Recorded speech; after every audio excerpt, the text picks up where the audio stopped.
Alhamdulillah, alhamdulillah, wassalatu wassalamu ala rasulillah, amma ba'd.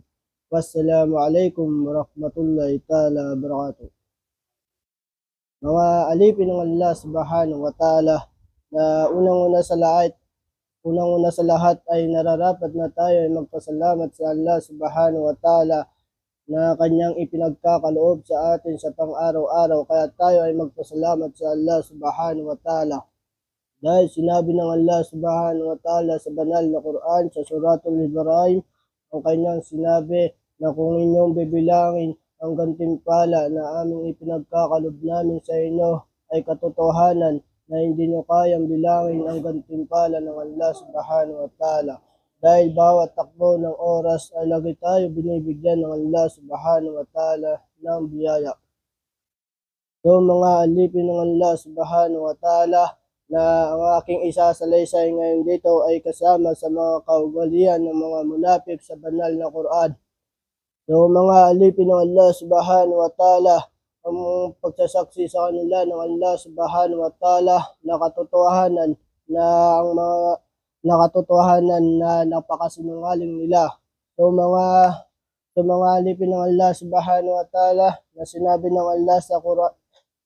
Allah subhanahu wa ta'ala sa banal na Quran na sasabihin ng mga munafik, sila ay magsasabi na katotohanan na tunay ngang ikaw ay sugo ng Allah subhanahu wa ta'ala, at katotohanan ng Allah subhanahu wa ta'ala ay nakakaalam na ikaw ay tunay niyang sugo.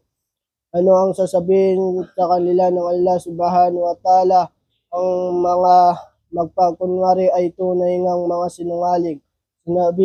Mga alipin ng Allah subhanahu wa ta'ala, na ginagawa nila ang kanilang pagsumpa para maging protection nila para nila marangan ang landas ng Allah subhanahu wa ta'ala, na sinabi ng Allah subhanahu wa ta'ala sa mga tao niyon ay katotohanan na ang kanilang mga gawain ay kasamahan.